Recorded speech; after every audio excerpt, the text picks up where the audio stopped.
یہودیوں نے ایک طوفان اٹھا دیا۔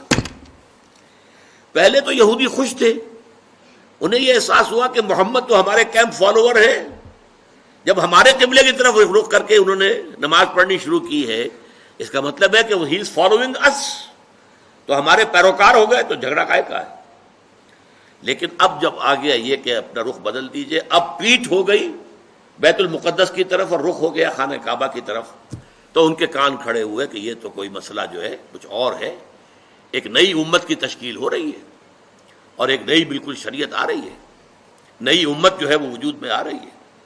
انہوں نے اس کو ایک مسئلہ بنا لیا، پروپیگنڈے کا طوفان کھڑا کر دیا۔ یہ کیسے نبی ہیں جن کا قبلہ ہی معین نہیں ہے؟